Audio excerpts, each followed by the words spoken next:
Good evening, sir. Good evening, everyone.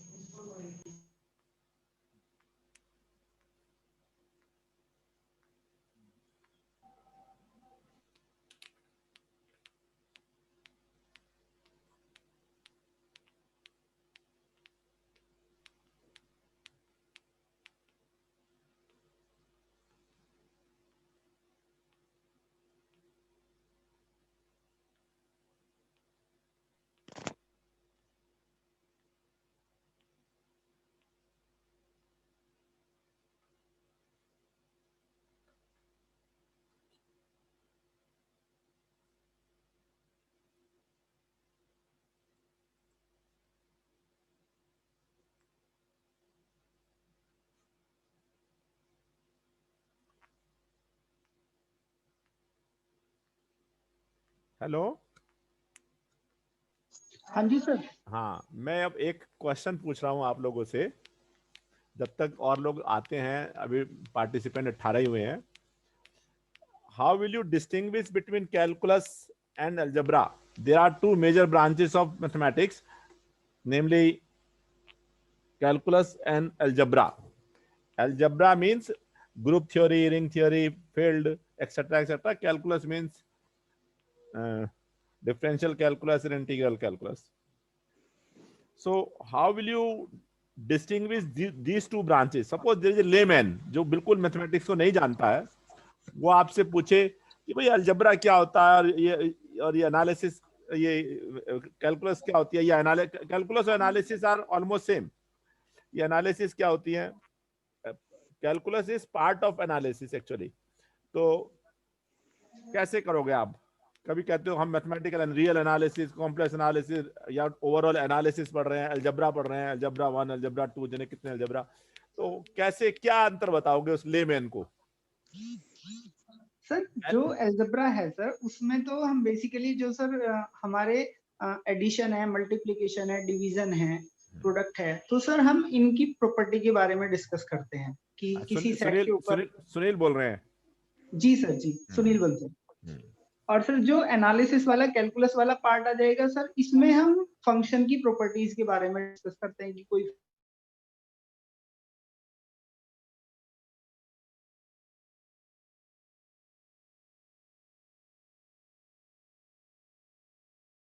Set के ऊपर operation दिए हुए हैं। सेट तो हमारे पास यहाँ पे भी सेट थ्योरी होती है, बहुत खुद सेट होता है। सेट ऑफ रियल नंबर्स को लेके चलते हैं, उसके सबसेट लेते हैं, इंटरवल, ये वो। कैलकुलस में भी ये डिस्टिंक्शन ठीक नहीं है। और ये इस डिस्टिंक्शन से तो अब बहुत लगेगा ना कि दोनों तरफ ही आ रही है चीजें। Anyone else? कोई बोले? उमेद, उमेद, उमेद इज प्रेजेंट है यार। सर नमस्कार जी। हाँ नमस्ते। हाँ सर नमस्ते। बताइए सर, आप ही बताओ, बढ़िया तरह बस बोल लेंगे, फिर वो थोड़ा मोटा वही बात है जी। नहीं आप सही बताओ। नहीं, इधर मैंने प्रॉब्लम दी आपको, जरा आप बताएं। राहुल, राहुल जी, सर मैं थोड़ा लेट जुड़ा था। अनुज कुमार है यार सर। अच्छा अनुज, कैलकुलस क्वेश्चन सुन लो। अगर मैथमेटिक्स की दो ब्रांच है, एनालिसिस और अलजेब्रा, और आपसे कोई क्वेश्चन करे कि भाई इन दोनों में क्या अंतर है, क्या एनालिसिस, क्या अलजेब्रा, क्या होता है भाई, कैसे अंतर बताओगे? तो सर ये जैसे मान लो पे इंटीग्रल कैलकुलस या डिफरेंशियल कैलकुलस की बात करें ना सर, तो यहाँ पर आप ना जैसे डेफिनिटीज को पढ़ते हैं, जैसे एरिया निकाल दिया और मतलब इस टाइप की प्रॉपर्टी पढ़ ली। अरे यार ये तो अरे एक लेमैन को बताओ ना, यही तो हम जानना चाहते हैं। लेमैन का मतलब जैसे एक ये है बेसिक डिफरेंस। सर मैं बताता हूँ। हाँ यस सर, एक जगह हम मेजरमेंट पढ़ते हैं और एक जगह मेजरमेंट निकालने की टेक्निक्स डेवलप करते हैं हम एब्स्ट्रैक्ट चीजों के थ्रू। एक जगह मेजरमेंट पढ़ते हैं और एक जगह मेजरमेंट कैलकुलस वगैरह में या अप्लाइड में एप्लीकेशंस ढूंढते हैं, और प्योर में सर ये चीज होती है। नहीं, हम अप्लाइड प्योर की बात ही नहीं कर रहे हैं जी। थोड़ा क्लोज तो आ रहे हो, लेकिन अभी बहुत दूर हो। सर एक बार क्वेश्चन और प्लीज। मैं थोड़ा लेट आया हूँ सर। हाँ, क्वेश्चन ये है मेरा, कितने लोग हो गए अब? 27 हो गए। क्वेश्चन मेरा है कि मैथमेटिक्स की दो मेजर ब्रांचेस हैं, एनालिसिस एंड अलजेब्रा, राइट? तो अगर कोई पूछे आपसे जिसे गणित के बारे में नहीं पता है, आपको तो गणित आता है, आपसे कोई नहीं, मैं आपसे नहीं पूछूंगा, आप मुझसे नहीं पूछोगे, ये तो कंफर्म है, क्योंकि आपको भी गणित आता है। कोई लेमैन फिजिक्स का व्यक्ति, अरे यार ये एनालिसिस में क्या पढ़ते हो यार, या फिजिक्स का या केमिस्ट्री का या और कोई आर्ट्स फैकल्टी का, हाँ, कि भाई ये एनालिसिस क्या होता है, अलजेब्रा क्या होता है, समझाओ यार हमें। तो एनालिसिस अलजेब्रा में हम तो परेशान है, क्या एनालिसिस में पढ़ते हो, क्या अलजेब्रा में पढ़ते हो, कैसे दोनों में डिस्टिंग्विश, अंतर कैसे समझाओगे कि ये अंतर है दोनों में? ये है मेरा क्वेश्चन।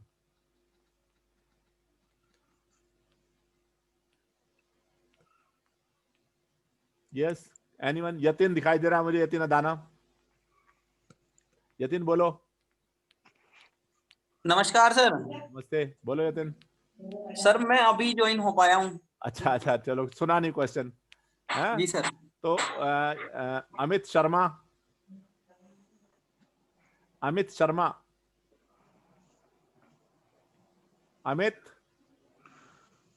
नहीं सुन पा रहे हैं। अच्छा, आरजू पुंडीर, कुछ फीमेल के जो स्टूडेंट हैं वो भी बोले। आरजू पुंडीर,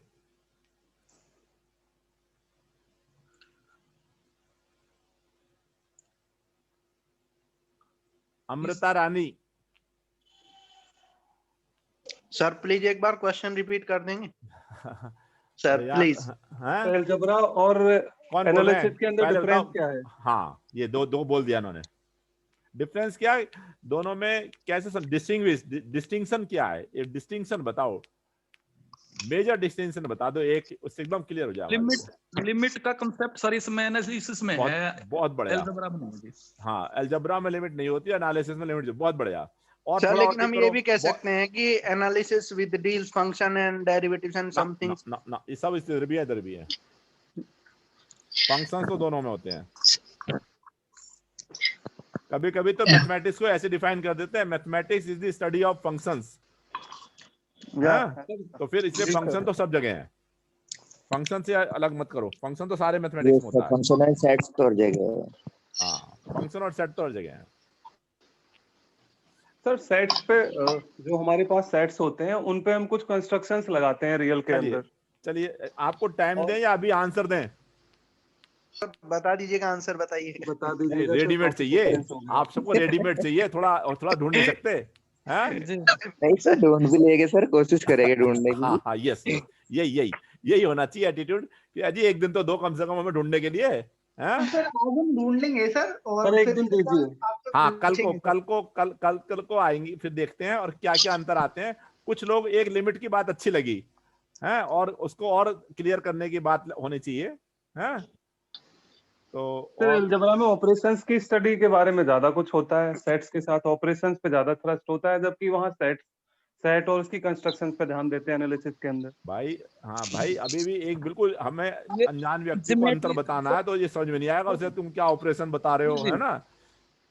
जी सर, ये ज्योमेट्री में भी रोल प्ले करता अपना जो एनालिसिस है, दोनों प्ले करता है। आपने अलजेब्रा में नहीं पढ़ा कि you can not trisect every triangle, every angle, हाँ? तो वही तो ज्योमेट्री में आ गया। सर सेट्स के साथ में मैथमेटिकल ऑपरेशंस को राइट कर देते हैं अलजेब्रा के अंदर। चलिए, कल को करेंगे ना आंसर तो, हैं? और सुनता रहूंगा, सब अपने आंसर के साथ आए, जो भी आपको अंतर लगे उस अंतर के साथ आए, और फिर हम कल को, क्लास चल रही है, मेरी क्लास चल रही है, अभी बैठी बात करूंगा, तो कल को हमसे देखेंगे। अब मेरा ख्याल हमारे पास 36 स्टूडेंट तो हो गए हैं। शुड आई स्टार्ट पॉइंट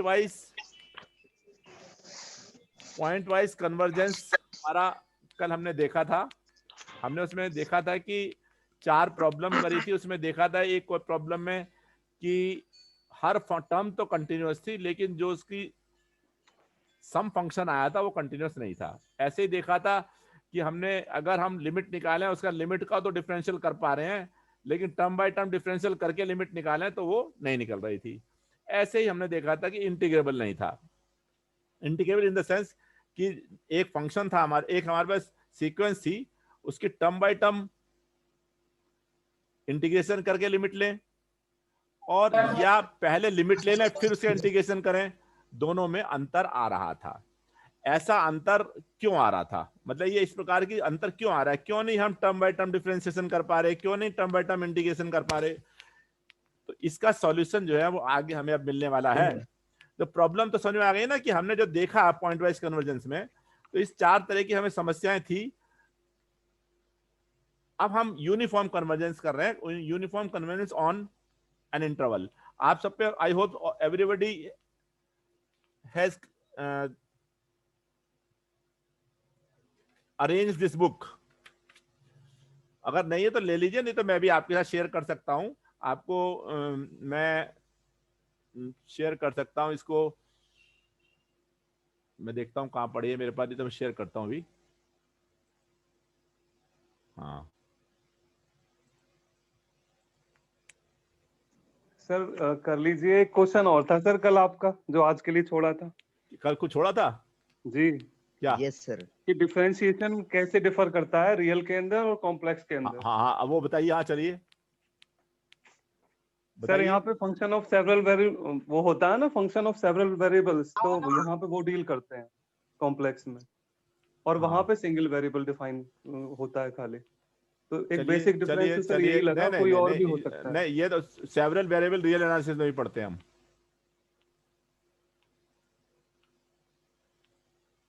जी, अब आरएन में चले गए तो कहानी अलग होगी सर। अब तो हाँ आप ही बताएंगे सर। आप तो अब तो हाँ मैंने शेयर स्क्रीन करने की कोशिश कर रहा हूँ क्या। अच्छा मैं शेयर स्क्रीन करता हूँ अपने, मेरे को इससे लेना पड़ेगा। पहले मैं खोल लूँ अपने डेस्कटॉप पे, खोल लूँ फिर करता हूँ शेयर स्क्रीन। पहले खोल नहीं रखी मैंने साइट, फाइल खोल लूँ।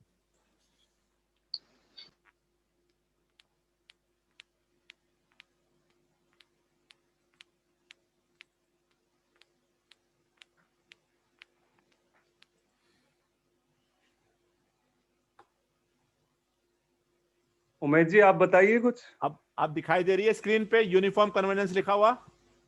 सर अभी नहीं आई। अभी नहीं आई सर। अरे मेरे पे तो आ रही है। अनुज जी सर ये अच्छा एक्सप्लेन करेंगे हम लोग। नहीं, हम ब्रेन स्टॉर्म कर लेते हैं, सर तो बताएंगे ही। अब दिखाई दे रही है? जी अब सर दिखाई दे रही है। तो पॉइंट वाइज कन्वर्जेंस जो हमने कल देखा था वो तो हमने कर लिया था ना। ये चारों एग्जांपल ये देखो बिल्कुल डिटेल करके उसने बहुत साफ बुक के अंदर देखोगे, यही बुक से हमने देखा था। लिमिट निकालने के लिए कई तरीके हैं, वो आप लिमिट निकाल सकते हैं। मैं आपको ये क्वेश्चन का आंसर बहुत जल्दी देने वाला हूं जो कल का था। कल का तो आज निपटाना ही है ना। जी जी सर। देखिए बेसिक डिफरेंस है, एक रिजल्ट पढ़ा आपने और यही सब पूछते भी हैं। अगर एक बार डिफरेंशिएबल है function, derivative of an analytic function is itself analytic. पढ़ा, याद आया? जी जी और यानी एक बार डिफरेंशिएबल है, एक बार डिफरेंशिएबल है कॉम्प्लेक्स वैल्यूड फंक्शन, वो इनफाइनाइटली मैनी टाइम्स डिफरेंशिएबल होगा। जी सर। राइट? लेकिन रियल वेरिएबल में ऐसा नहीं होता। एक्स साइन 1/x को देख लीजिए, हाँ, या एक्स स्क्वायर साइन 1/x को देख लीजिए। ये 2 बार डिफरेंशिएबल हो जाएगा, उसके बाद नहीं होगा। एक्स साइन 1/x एक बार डिफरेंशिएबल हो जाएगा, दूसरी बार नहीं होगा। हाँ, जब इसका डिफरेंशियल निकाल लोगे एक बार, उसके बाद आगे नहीं होगा। तो सबसे ज्यादा डिफरेंशिएशन के एस्पेक्ट में कॉम्प्लेक्स वैल्यूड फंक्शन और रियल वैल्यूड फंक्शन में अंतर यह है, complex valued function once differentiable, अगर एक बार हो गया, हाँ, you can differentiate it as many times as you wish. करते जाइए, हर बार डिफरेंशियल होगा। ये रिजल्ट आपके पास याद आया नहीं आया? जी सर। जी सर जी। और रियल वेरिएबल में ऐसा नहीं होता है। ये बहुत बड़ा, यही तो फंक्शन की देखो, अगर कॉम्प्लेक्स वैल्यूड फंक्शन है, एक बार डिफरेंशियल हो गया बस, डिफरेंशियल करते जाओगे आप, उसे एनालिटिक बना रहेगा। Derivative of an analytic function itself analytic, फिर करते रहिए। सर रियल में अगर सेवरल वेरिएबल में जाते हैं तो वहां पे भी ऐसा होता है? रियल में सेवरल वेरिएबल में ऐसा नहीं होगा। आप अगर यंग्स थ्योरम देखेंगे, पार्शियल डेरिवेटिव निकल जाते हैं ना वहां, उससे रिजल्ट निकलता है। हाँ, उसमें स्वार्ट्ज थ्योरम और यंग थ्योरम लगाइए। जी जी जी, हाँ जी सर। तो नहीं होता है। तो सर फिर रियल में भी नहीं होता है एक तरीके से? रियल में नहीं होता, कॉम्प्लेक्स में होता है ये। सर लेकिन एनालिटिक तो होना पड़ेगा ना उसके लिए। एक बार नहीं, यहाँ पे हमने हाँ, एक बार हमने बताया आपको, एक बार डिफरेंशिएबल फंक्शन देखा हमने आपको बताया रियल एनालिसिस में, एक्स साइन 1/x, एक बार डिफरेंशिएबल है, दूसरी बार नहीं है। लेकिन कॉम्प्लेक्स एनालिसिस में एक बार भी जो डिफरेंशिएबल होगा वो लगातार डिफरेंशिएबल होता जाएगा। यस। ये तो बहुत बढ़िया रिजल्ट बताया सर आज। हाँ, ये बहुत बड़ा मेजर डिफरेंस है दोनों में। जी सर जी। हाँ, ये हाँ जी। आपसे पूछा भी जाएगा इंटरव्यू वगैरह में, जब कोई बैठा होगा ना एनालिसिस का आदमी है तो वो पूछ सर, लेगा। हाँ तो जी, आप सर। आप हाँ यस सर अगर कोई फंक्शन एनालिटिक है ना किसी डोमेन में, हाँ, तो वहां इनफाइनाइटली डिफरेंशिएबल होता है सर वो। एनालिटिक फंक्शन है तो तो उसके बाद infinitely नहीं जरूरी नहीं differentiable नहीं होगा। नहीं एनालिटिक फंक्शन का ऐसा नहीं होता, जरूरी नहीं है। हैं? किसी अ, ओपन डोमेन में अगर कोई फंक्शन है ना, एनालिटिक फंक्शन है ना, डिफरेंशिएबल है तो एनालिटिक फंक्शन है हैं? जी जी जी। हाँ, वो डिफरेंशियल हो गया तो वो लगातार डिफरेंशियल होता रहेगा ना, यही तो हम कह रहा हूँ। नहीं सर, एनालिटिक तो होना जरूरी है ना, एक बार जैसे एक बार डिफरेंशिएबल है तो सेकंड ऑर्डर भी एग्जिस्ट करेगा सर उसका, ये पूछ रहे हूँ कॉम्प्लेक्स सर। में हमेशा करेगा, रिजल्ट है ये आपके पास। सर ये कहाँ मिलेगा रिजल्ट विदाउट एनालिटिसिटी? हाँ जी हाँ जी। विदाउट एनालिटिसिटी नहीं, अगर एक बार डिफरेंशिएबल है, एनालिटिक तो उसे होना पड़ेगा फंक्शन को, लेकिन नहीं इस सर, बार वही नहीं, वो तो है ना। लगातार डिफरेंशिएबल होता रहेगा। सर इज इट एक गिवन बार की फंक्शन एनालिटिक होना चाहिए ना एनालिटिक? सर, एक बार वो- एनालिटिक होना चाहिए जी। आप इज इट पहले गिवन? एनालिटिक फंक्शन का ही डिफरेंशियल निकाल पाओगे आप हैं?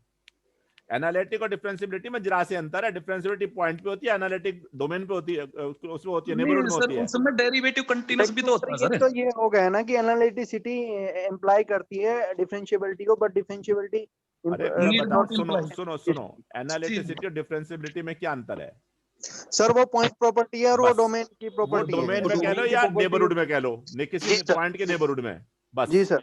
बस यही अंतर बिल्कुल। है। तो एनालिटिक बोलोगे हैं या डिफरेंशिएबिलिटी बोलोगे, अगर derivative of an analytic function is itself analytic, result पढ़ा है, याद है नहीं है? जी सर, ये तो याद है। बस तो इससे हो गया नहीं हो गया, हर बार उसका एनालिटिक हो गया, फिर डेरिवेटिव निकालोगे, फिर एनालिटिक हो गया, फिर नहीं डेरिवेटिव सर, निकालोगे। हम लोगों का कहना है, मैं मोस्ट प्रोबेबली यही कहना है कि मतलब जो है कि उसके लिए एनालिटिक होना तो जरूरी हो गया ना, फिर एक तरीके से मतलब स्टार्ट। इनिशियली तो एनालिटिक लेके चले हैं, लेकिन है तो ये एनालिटिक और डिफरेंशिएबिलिटी। हाँ, सर इसमें तो किसी पॉइंट पे डिफरेंशिएबल है कोई फंक्शन, तो जरूरी नहीं उस अगर पॉइंट पे उस एनालिटिक पॉइंट पे होगा। लगातार होता रहेगा, डोमेन को छोड़ दो, फिर उस पॉइंट पे लगातार होता रहेगा, कितनी बार कर लो। सर एक क्वेश्चन और था इसमें छोटा सा, हमारा एक ही डाउट रह बार नहीं, गया इसी पॉइंट पे डिफरेंशिएबिलिटी देखोगे ना, हर बार होती जी सर। रहेगी। एनालिटिसिटी देखोगे तो एनालिटिक होता रहेगा। जी सर। हाँ बताइए। सर क्वेश्चन ये है कि जैसे यहाँ पे हम एनालिटिसिटी की बात करते हैं कॉम्प्लेक्स के अंदर, तो क्या इसके करस्पॉन्डिंग जो भी थ्योरी होती है वो डिफरेंशिएबिलिटी में मर्ज हो जाती है जाके रियल के अंदर? देखिए, काफी कुछ क्लोज चीजें हैं, यहाँ केवल हम डोमेन में ले, हाँ बिल्कुल ठीक कह रहे हैं आप। हम वो जब डिजनरेट हो जाती है डिफरेंशिएबिलिटी के अंदर। डिफरेंशिएबिलिटी रियल में पढ़ते हैं तो वो ओपन इंटरवल पे ही पढ़ते हैं, क्लोज पे नहीं जी, पढ़ते। जी। और यहाँ पर जो एनालिटिसिटी पढ़ते हैं वो भी हमारी एक ओपन कनेक्टेड डोमेन पे ही होता है। जो डोमेन होता है वो ओपन कनेक्टेड रीजन को ही डोमेन बोलते हैं, उसी पे होता है। तो काफी क्लोज है, लेकिन दोनों मर्ज इसलिए नहीं करेंगे, उसकी डिफरेंट चीज है, उसका सेट इसका सेट डिफरेंट है, वहां सी पे है यहाँ आर पे है ना। लेकिन सर, हाँ, अगर यहाँ को थ्योरी आर एक को- सी उसके पैरेलल थ्योरी ही है, पैरेलल तो कह सकते हैं ना, पैरेलल है तो समानांतर ही है। सर रियल नंबर को तो हम लिख सकते हैं ना कॉम्प्लेक्स की फॉर्म में, तो एज ए स्पेशल केस वहां पे क्या वो डिफरेंशिएबिलिटी में डिजनरेट हो जाती है थ्योरी पूरी? ये चेक करो, बिल्कुल हो जाएगा, ये बिल्कुल हो जाएगा। डाउट है सर हम लोगों नहीं को। हो जाएगा।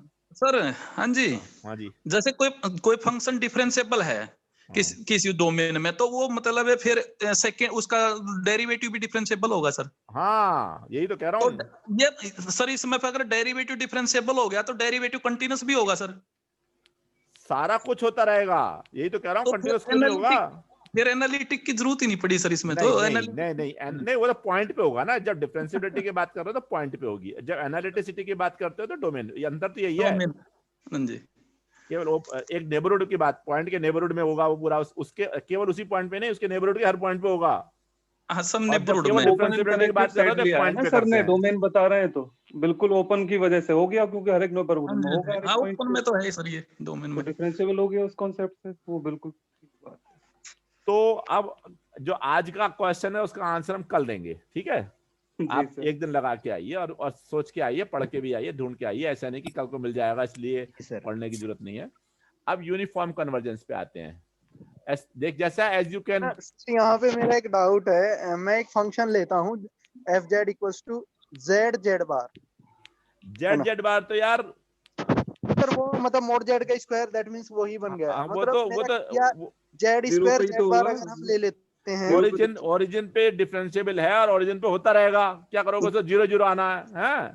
जी जी जी सर। उसके अलावा कहीं है नहीं, जोरिन के अलावा कहीं पे भी नहीं, इसीलिए एनालिटिक नहीं है ये। एनालिटिक होने के लिए ओरिजिन के अलावा एक नेबरहुड में एनालिटिक होना, डिफरेंशियल होना चाहिए, उसमें नहीं हो रहा, एनालिटिक नहीं है ये जेड जेड बार। कम से कम एक Yes, ऐसा किसी पॉइंट भी जरूर होना चाहिए जिसपे एनालिटिक हो वो, यानी डिफरेंशिएबल हो। कम से कम एक ऐसा पॉइंट और होना हाँ तो चाहिए। और उसमें है एक ना, नहीं, एक नहीं, एक नहीं, point पूरा है। नेबरहुड चाहिए, चाहे कितना भी छोटा नेबरहुड हो, नेबरहुड चाहिए। यस सर, वो एनालिटिक, तो एनालिटिसिटी के लिए चाहिए ना हाँ नेबरहुड, हाँ लेकिन हाँ। डिफरेंशिएबिलिटी के लिए तो एक अरे तो सिंगल ये पॉइंट फंक्शन है ना। केवल ओरिजिन पे डिफरेंशिएबल है, ऐसे कितनी बार करे जाओ, ओरिजिन पे होता रहेगा डिफरेंशिएबल, ये ओरिजिन के अलावा क्यों देख रहे हो? यस सर, यस करे जाओ। जेड जेड बार का मतलब हो गया x square plus y square, कर लो डिफरेंशियल किसके रिस्पेक्ट में और करते रहो, क्या दिक्कत है? Yes sir. हाँ? सर मुझे करेक्ट करना अगर मैं गलत हूं तो। अगर हमारे पास कोई एक ही पॉइंट है जहां पे नहीं है, सिर्फ एक पॉइंट, और हम एक भी पॉइंट नहीं ढूंढ पा रहे जहां पर डिफरेंशिएबल नहीं है, तो एनालिटिसिटी की बात ही नहीं होगी ना सर। क्या कह रहे हैं, दोबारा बोलिए। एक सर ही मैंने पॉइंट नहीं कहा है जहां पे वो डिफरेंशिएबल नहीं है, सिर्फ एक ही पॉइंट है जहां पे वो डिफरेंशिएबल है। एक ही है, रेगुलर चलिए तो, पॉइंट हाँ एक ही है सर उसके पास, ऐसा ठीक है, मान लीजिए, हाँ हाँ, और कोई नहीं है उसके पास तो एनालिटिक पूरे नहीं है वो, डोमेन में।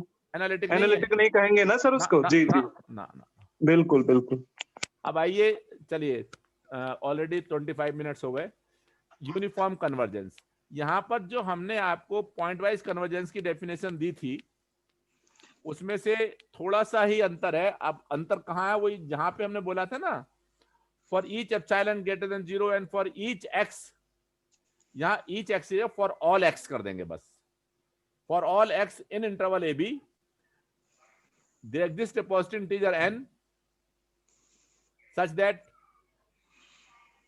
वही इक्वेशन जो पहले थी, इसने 4 जो कहा ना, 4 यहां लिखा है 4 वाली, ये वाली है ना, ये 4 जो है वो वही वाली है जो पुरानी पिछली वाली है। 4 holds for small n greater than equal to capital n, where is uniform है, it is possible to find one integer. ये वहां पे तो हर जैसे से x बदलता था वो n बदलता था, यहाँ एक सिंगल n आ जाएगा, ये डिफरेंस है मेन। अब एक दो इसके एग्जांपल देखें, नोट्स देखें। इसके पहले नोट क्या कहता है बुक वाला, ये कहता है if a sequence converges pointwise to f, then for a given epsilon greater than 0, each point xi of ab determines an integer ni such that this mod fn xi minus xl minus mod fxi is less than epsilon for n greater than equal to ni। दोनों जगह आई है, दोनों जगह, यहाँ पे आई के ऊपर मात्रा रह गई, आई है ये भी। Consideration of all points of AB gives rise to a sequence of integers n1, n2, n10. In case the sequence ni is bounded above with supremum n, say, then 4 holds for all points of AB when n is greater than equal to, वो जो bound लिया n, so the given sequence fn converges uniformly to AB। पहली बात तो ये कह रहा है कि अगर हर पॉइंट पर पॉइंट वाइज कन्वर्जेंट है, और जिन पे जो n हर पॉइंट के कॉरेस्पॉन्डिंग जो आप ni निकालोगे, अगर वो जो ni की सीक्वेंस बाउंडेड अबव है तो यूनिफॉर्मली कन्वर्जेंस हो जाएगा। अगर ऐसा कोई n नहीं निकलता तो यूनिफॉर्मली कन्वर्जेंट नहीं है। Clearly uniformly convergent implies point wise convergence, क्योंकि यहाँ पे एक ही n निकल गया जो कि सब सारे x के लिए वर्क कर रहा है, इसीलिए uniform convergence implies point wise convergence, but not vice versa. However, non-point wise convergence implies non-uniform convergence. अगर point wise convergence भी नहीं है तो वो uniform convergent नहीं हो सकता, ये हम कहना चाह रहे हैं। अब इसी को सीक्वेंस से सीरीज पे आ जाओ। सीक्वेंस से सीरीज पे आने पे वही मेथड है हमारे पास, हम सीक्वेंस ऑफ पार्शियल सम्स बनाते हैं। इन्होंने कैपिटल SNX डिफाइन कर लिया। A series of functions is said to converge uniformly on AB if the sequence Sn of its partial sums defined by Snx equal to summation I equal to 1 to n Fix converges uniformly on AB। तो जब हम sequence का बताते हैं और series का हम उस हिसाब से कर देते हैं। Thus a series of functions summation Fn converges uniformly to F on closed interval AB if for epsilon greater than 0 and for all x in AB there exists a percentage n such that, अब जब इसको आप करोगे SNX को किसी fx पे जहां मान रहे हो, f पे कन्वर्ट करा रहे हो, तो SNX की वैल्यू पूरी लिख दी इसने, f1 f2 fn minus fx is less than epsilon for all n greater than equal to capital N. First theorem जो इसके अंदर आती है, Cauchy criterion for uniform convergence. जैसा आपको पहले आप सबने एमएससी में पढ़ा हुआ ये वाला result, sequence of functions defined on a b converges uniformly on AB if and only if given epsilon greater than 0 and for all x in AB there exists a percentage capital N such that absolute value of fn plus px minus fn x is less than epsilon for all n greater than equal to capital N and p greater than equal to 1 से, क्योंकि अगर 1 की जगह greater than equal to 0 भी लिख दें तो ये तो पहले 0 है, p की 1 लिखा है यहाँ या 0 लिखे, इससे कोई फर्क नहीं पड़ता, क्योंकि 0 लिखने पे तो ये वैसे 0 है, लेकिन p greater than 1। सर मेरा एक क्वेश्चन है सर। हाँ सर ये जो थ्योरम और क्वेश्चन है सर, ये तो हम देखकर कर लेते हैं, पर सर ज्योमेट्रिकली सर कैसे होगा, मुझे आज तक समझ नहीं आया। इसमें ज्योमेट्री क्या देखनी है, इसमें ज्योमेट्री क्या देखनी है? fnx minus fx is less than epsilon whenever n is greater than m, ये जो m को फाइंड आउट करना है, ये सर निकलेगा कैसे? हाँ, ये इसको कैलकुलेशन को सॉल्व करके ही निकलेगा, इसके मॉड की को सॉल्व करने पे निकलेगा, अभी निकलेगा क्वेश्चन, अभी आएगा। हाँ अभी आएगा क्वेश्चन, तब अभी सर पढ़ा रहे हैं ना, तो उसके बाद पूछ लेना। हाँ उसके बाद तो ये प्रूफ तो सब कर लेंगे, इस प्रूफ को तो करने में कोई दिक्कत नहीं है, हैं?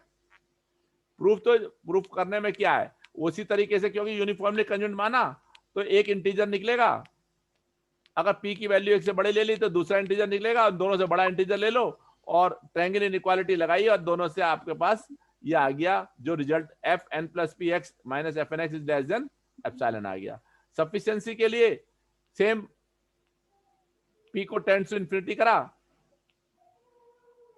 तो fn plus p, n plus p किधर हो जाएगा, जब p टेंड्स टू इंफिनिटी करोगे तो n plus p tends to infinity हो जाएगा और इससे ये fx बन जाएगा, क्योंकि हम मान रहे हैं, और इससे हमारे पास दोनों तरफ से रिजल्ट प्रूफ हो जाता है। प्रूफ स्टैंडर्ड तरीका है, किसी भी किताब सभी, ये प्रूफ यहाँ पे भी अवेलेबल है और किताबों में सभी में अवेलेबल है, यही प्रूफ है। इसका प्रूफ एक बार पढ़ लीजिए, अगर ना समझ में आए तो फिर से पूछ सकते हैं। सर इससे रिलेटेड एक छोटी सी चीज, यस सर ये यहाँ पे तो वैलिड हो रहा है 2 वे, लेकिन इन जनरल बाकी स्पेसेस में जरूरी नहीं है ना 2 वे हो, ये कौन से किस वाले में, तो रियल एनालिसिस पढ़ रहे हैं हम, तो यहाँ तो हो जाएगा सर। हाँ यही क्वेश्चन है बस। हाँ ये बिल्कुल यहाँ हो रहा है। अ सीरीज ऑफ फंक्शंस, अब वही जो रिजल्ट हमने ऊपर वाला 2.1 में किया था वो सीक्वेंस था, अब इसके पास आ गया सीरीज पे, उसको बिल्कुल ऐसा करना है। तो अब इसमें अगर जब सीरीज हो जाएगा तो अब यहाँ रिजल्ट क्या बन जाएगा, हम लिखना पड़ेगा s n plus p minus s n, अब दोनों घटा दो s n plus p minus s n को, क्या बना, ये बन गया mod f n plus 1x plus mod plus f n plus 2x plus so on up to f n plus p x less than epsilon. यानी यही theorem 1 theorem 2 में हो गई जब हम इस पे सीरीज पे आ गए, इसीलिए प्रूफ तुरंत एक लाइन में प्रूफ खत्म हो गया।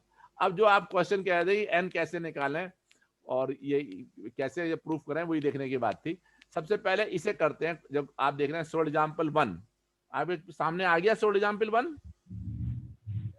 Uniform convergence the sequence fn where fnx equal to, सीक्वेंस को कर रहे हैं हम nx upon 1 plus n square x square for all real x, यानी आपको इंटरवल दे दिया r पूरा। पहले थोड़ा इस पे इसकी टर्म्स को देख लें कैसा है, इसकी टर्म्स एक देखेंगे, x upon 1 plus x square, 2x upon 1 plus 4x square and so on, इस तरह की है ना ये। इससे आपको हिंट लग रहा है कि इसकी लिमिट क्या होनी चाहिए। लिमिट तो अदरवाइज वैसे भी आप limit n tends to infinity करके इससे निकाल कर रख दीजिए। The sequence converges pointwise to f, इसकी पॉइंट वाइज लिमिट f है, इसकी लिमिट लो 0 आ रही है, तो ये तो क्लियर है। द सीक्वेंस कन्वर्जेस पॉइंट, पहले आपको लिमिट तो निकालनी पड़ेगी और फिर देखेंगे हम यूनिफॉर्मली कन्वर्जेंट करता है या नहीं करता है। इसीलिए यहाँ पॉइंट वाइज वर्ड लिखा है, the sequence converges pointwise to f where fx is 0 for all x, ये तो दिखाई दे रहा है इसके अंदर से। लेट fn कन्वर्जेस हमने माना है, अगर let f n converge uniformly in any interval a b, अगर करेगा तो जो पॉइंट वाइज लिमिट है वो यूनिफॉर्म लिमिट बननी पड़ेगी. So the point wise limit is also the uniform limit and therefore we must have mod of nx upon 1 plus n square x square minus 0 is less than epsilon for all n greater than equal to capital N. अब हम यहाँ जो हम ऊपर check कर रहे हैं, अब यहाँ पर आई स्थिति, यहीं पे आपके दो बातें आती हैं कि या तो आपको दिखाना होगा कि ये हमेशा ट्रू है, और या दूसरी स्थिति है कि कोई एग्जांपल देख के देख सकते हैं कि ट्रू नहीं बैठ रहा है. यहाँ पर यही देखा अगर हम एप्सिलॉन 1/3, ये थोड़ा एक्सपीरियंस आएगा, यहाँ एप्सिलॉन 1/3 लूं मैं और n की वैल्यू इस तरह से लूं कि जो अंदर वाली चीज है वो 1/3 से बड़ी हो जाए. ऐसा करने के लिए हमें x और n दोनों लेने पड़े ना. n की वैल्यू ले ली m और x ले लिया 1/m, क्योंकि n स्क्वायर x स्क्वायर है, कट जाएगा, ऊपर 1/2 आ जाएगा. इसीलिए मैंने एप्सिलॉन 1/2, मुझे पता है कि इसकी वैल्यू को मैं 1/2 कर लूंगा, इसकी वैल्यू को 1/2 कर लूंगा. इसीलिए मैंने कोशिश क्या करी, एप्सिलॉन लिया 1/3.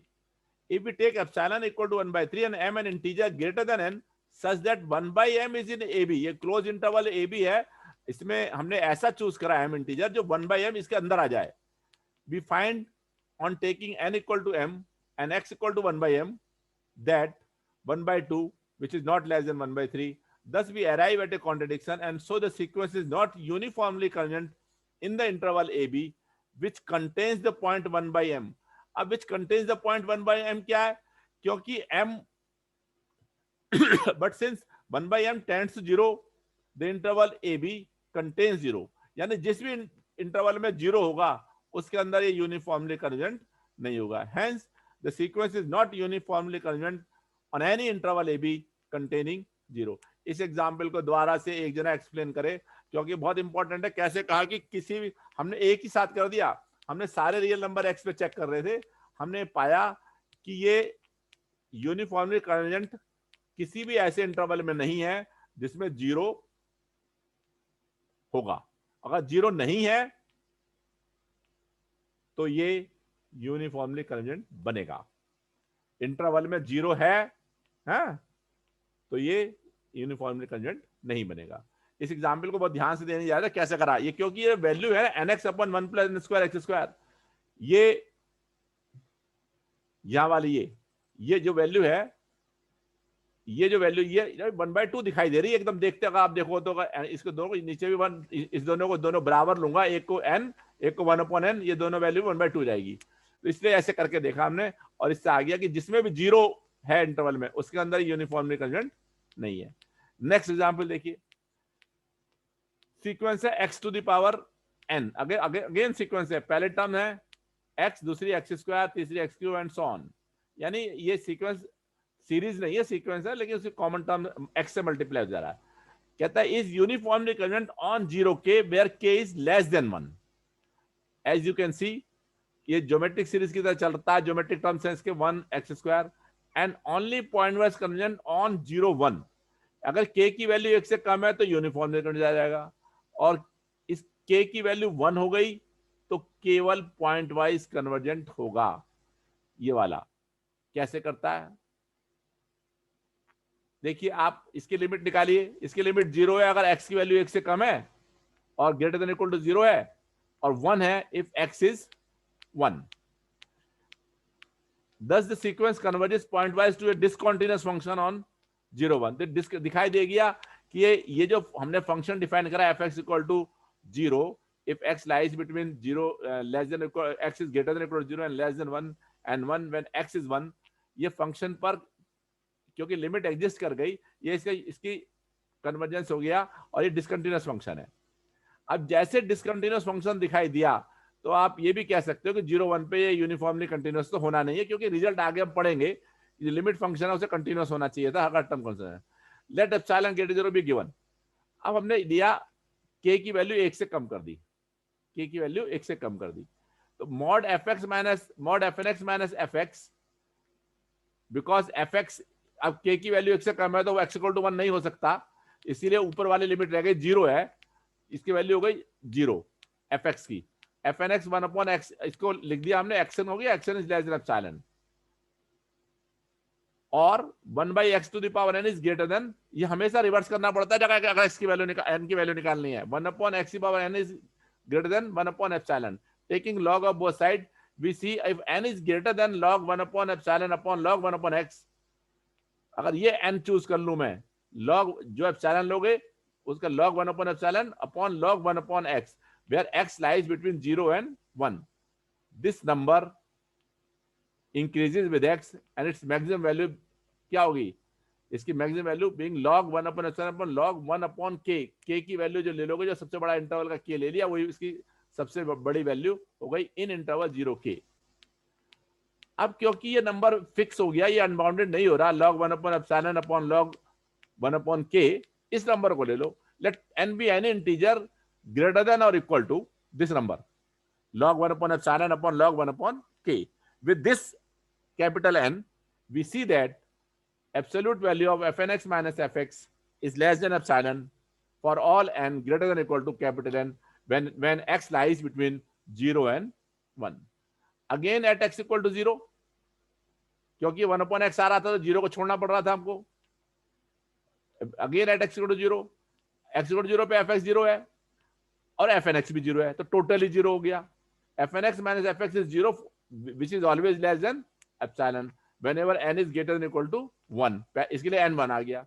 तो दोनों में से, क्योंकि ये तो n 1 ही है, उसी से काम हो गया। Thus for any epsilon greater than 0, there exists n such that for all x in closed interval 0 to k, where k is less than 1, fnx minus fx is less than epsilon for all n greater than or equal to capital N. ये n निकालने की value कैसे है, जो सबसे largest number निकाला हमने, log 1 upon epsilon upon log 1 by k.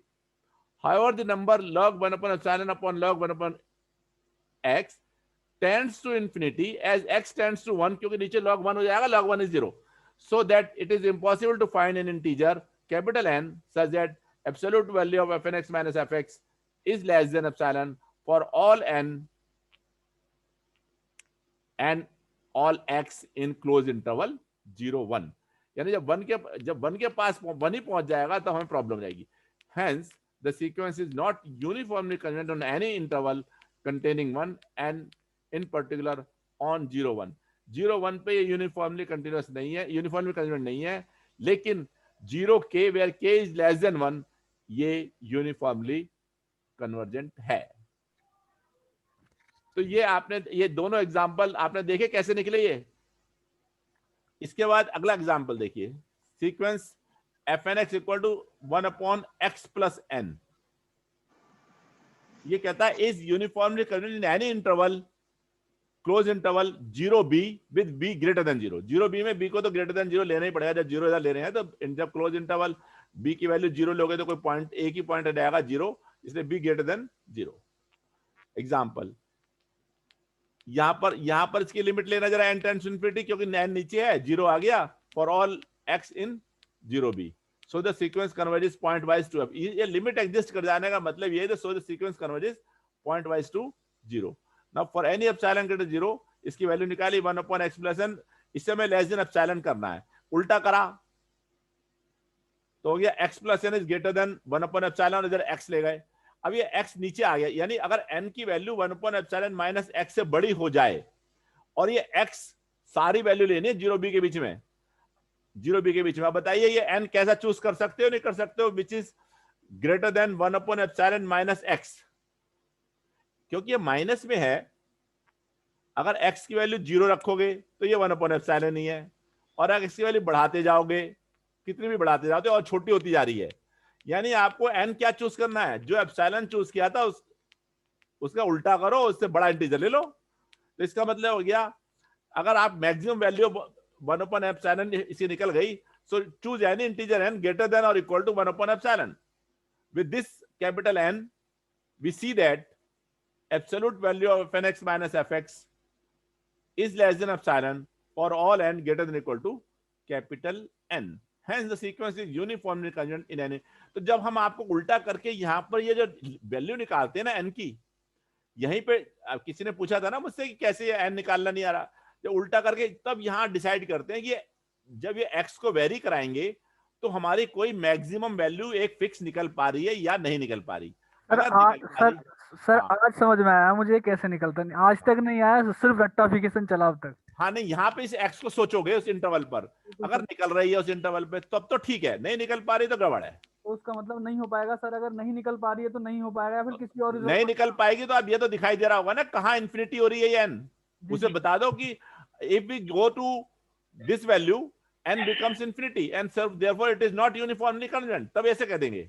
मतलब सर डायरेक्ट कह सकते हैं अगर हम फाइंड आउट नहीं कर पा रहे हैं तब हम कह देंगे नॉट यूनिफॉर्मली कंटिन्यूअस। नहीं फाइंड आउट करके बताओगे ना क्यों नहीं फाइंड आउट कर पा रहे, क्योंकि कहोगे as x increases this value is increasing and it becomes unbounded and therefore we cannot find n, ये रीजन तो ऐसे लिखोगे ना। हाँ यस सर, मतलब बाउंडेड वैल्यू चाहिए हमें फिक्स। हाँ बिल्कुल फिक्स चाहिए बाउंडेड। Okay sir. अभी एग्जांपल 4 को छोड़ सकते हो आप हैं, पांचवा कर लेना ये वाले, अच्छा है, अच्छा भी question. nx into e to the power minus nx square is point wise and not uniformly conjugate on any interval 0k with k greater than 0।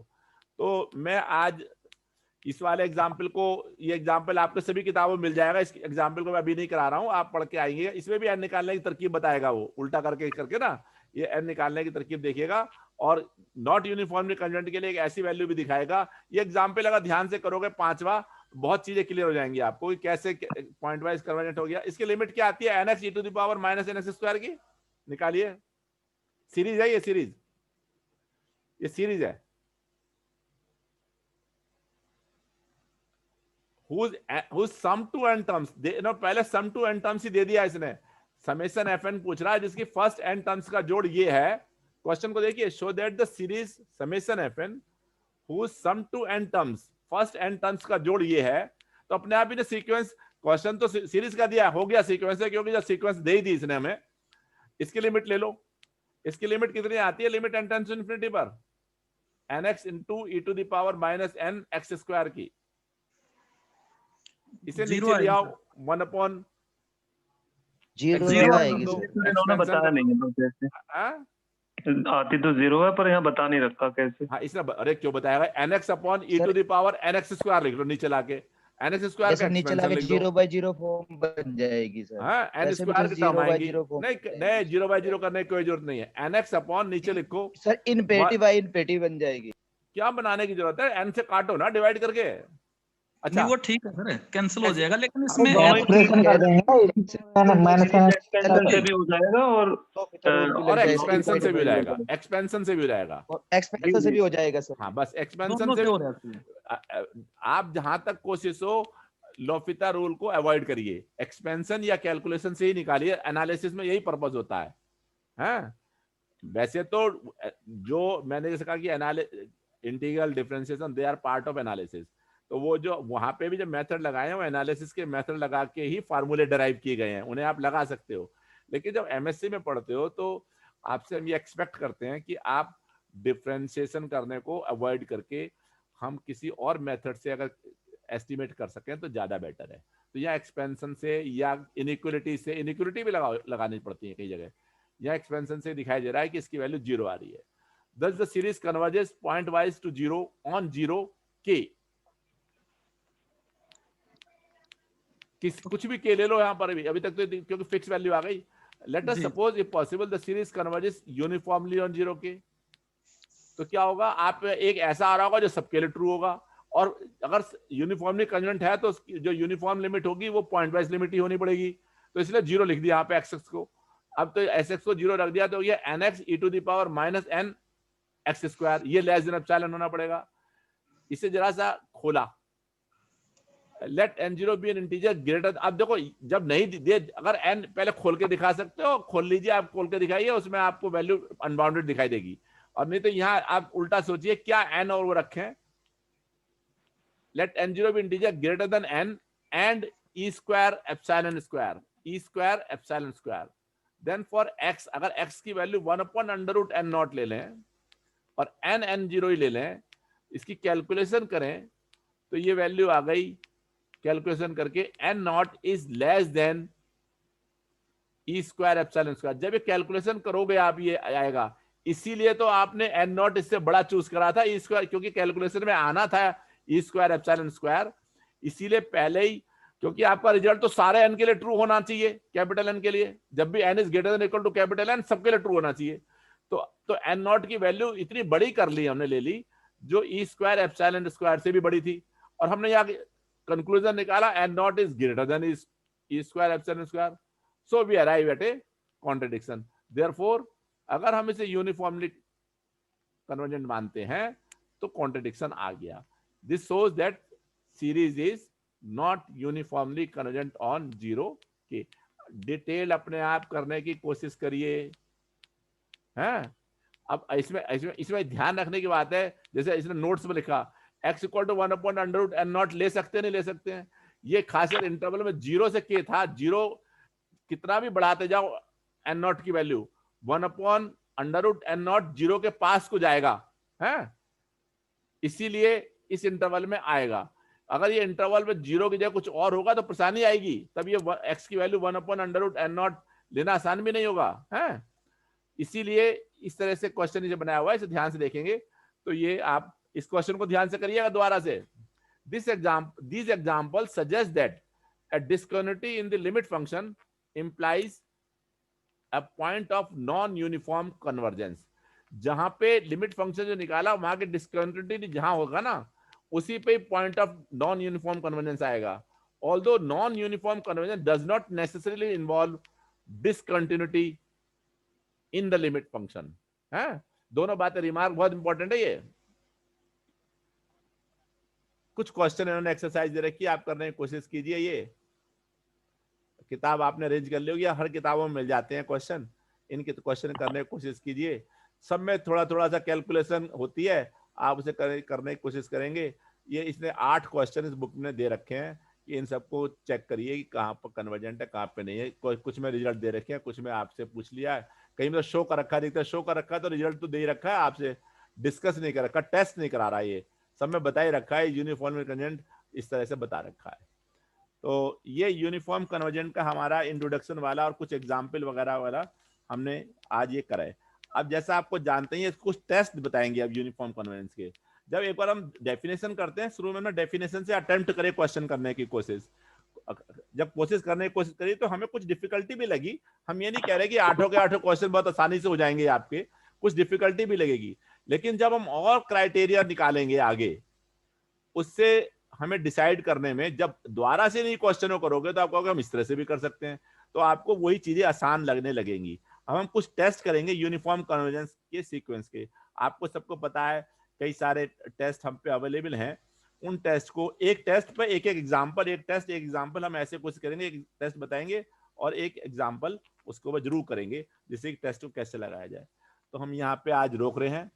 Next time will take up test for uniform convergence. 2-3 test हम जरूर कराएंगे आपको और उसे लगाने की कोशिश भी करेंगे सर के साथ। हाँ, यस सर, ये जो भी हमने ऊपर एग्जांपल लिए क्लोज इंटरवल पे ही लिए, तो क्या ओपन इंटरवल पे हम डिफाइन नहीं कर सकते कन्वर्जेंस को? नहीं, आर पे जब करेंगे तो ओपन इंटरवल ही आर नहीं, जैसे फाइनाइट इंटरवल ले रहे हैं। आपको लग रहा है, यहाँ पे आपको लग रहा है कि क्लोज इंटरवल आ रहे हैं, ऐसा नहीं है।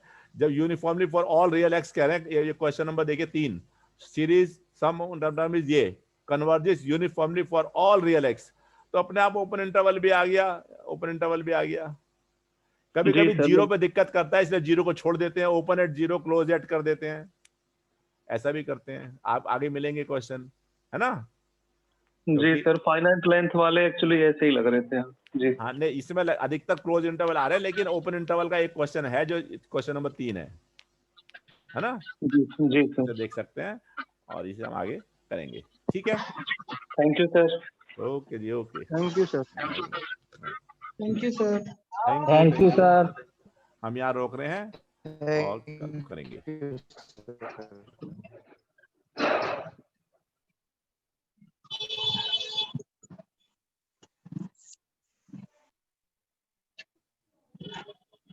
इशारे तेरे करती निगाह। गुरुजी हो सकते हैं अभी? कौन गाने गा रहा है इधर? गुरुजी चले गए हैं। देख के गाने गाए जा रहे हैं, गुरुजी चले गए तो कंफर्म होती गाने गाने चालू कर दिए इन्होंने बंसल जी ने।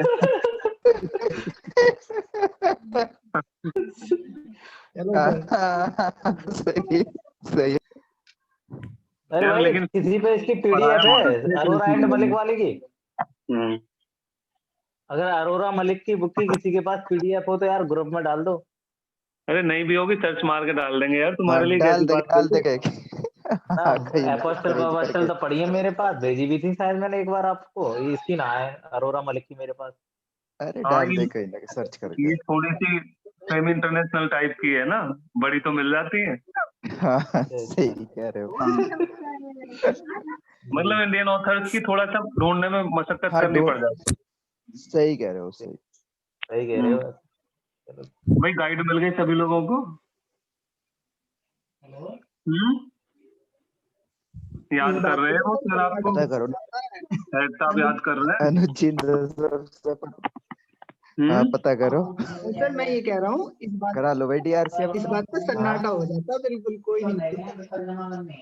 तो मिल ही गए होंगे फिर सभी को भी। हाँ सबको मिल गए होंगे। तभी सबको मिल गए सन्नाटा इसलिए होता है। शांत हो गए सब लोग। हाँ हाँ हाँ, ना इसलिए मिले सब होता शांति है। तो बता ही देते।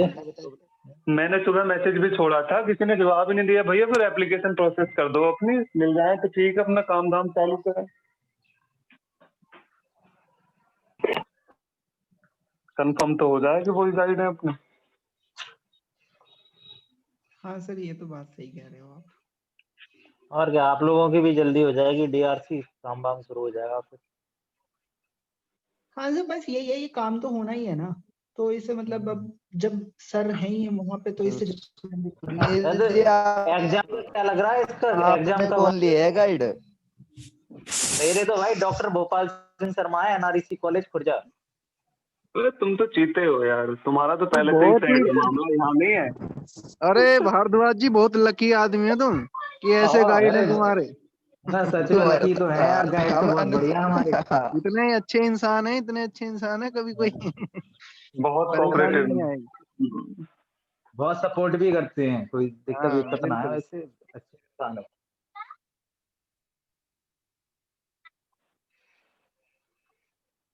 लेकिन चलिए सर ने यार क्लास बहुत अच्छी चली। उमेश जी, मैं उमेश जी को याद कर रहा था एक्चुअली। उमेश जी बोल रहे थे ना कल, तो मैं उमेश जी को याद कर रहा था उस टाइम।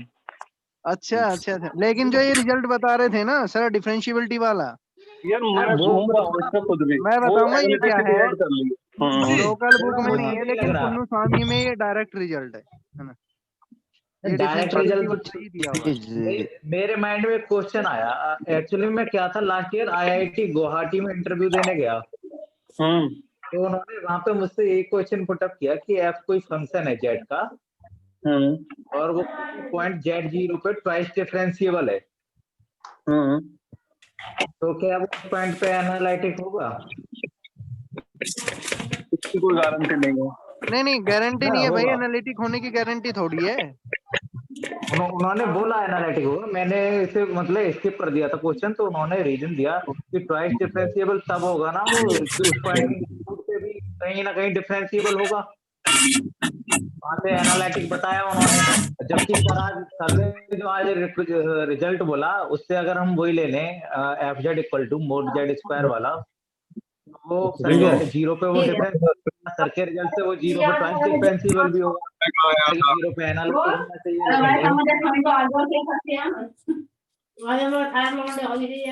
तो ये मम्मी भी आ गई है बीच में यहाँ।